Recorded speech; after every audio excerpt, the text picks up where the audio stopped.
নমস্কার, আজকে আমি আরেকটি ট্রিক আপনাদের বলতে চাইবো। সেটা হচ্ছে, যখন আমরা নিজে একা কোথাও বসে থাকি, তখন আপনাদের মনে হবে যে আমাদের একটা কাছে কোনো সুগন্ধ আসছে, কিন্তু না আপনি পারফিউম লাগিয়েছেন, না কোনো ধূপকাঠি জ্বলছে, না কোনো কোথাও আছেন। মনে হবে যেন মন্দিরে গেলে যেরকম সুগন্ধটা আমরা পাই, ঠিক সেরকম সুগন্ধ।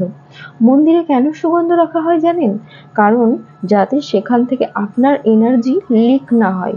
যখনই একটা মানুষের এনার্জি লিক হবে, এনার্জি লিক মানে কি, মানুষের যে 5টা চক্র, তার মধ্যে নিচে যে চক্রটি রয়েছে, মূল আধার চক্র, সেই চক্রটা মানে একদম দুর্বল হয়ে যাওয়া বা বিলুপ্ত হয়ে যাওয়া, তখনই সেই মানুষটা পাগলের মতো হয়ে যায় বা তার সেন্সলেস হয়ে যায়। তাকে যদি কোনো কিছু সুগন্ধ শোঙানো হয়, তখন সে ঠিক হয়ে যায়।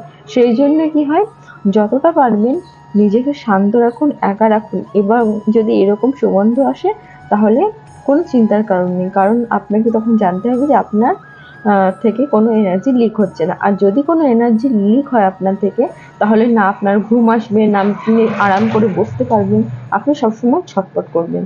সেই জন্যই এইরকম করুন এবং সুগন্ধের মধ্যে থাকুন।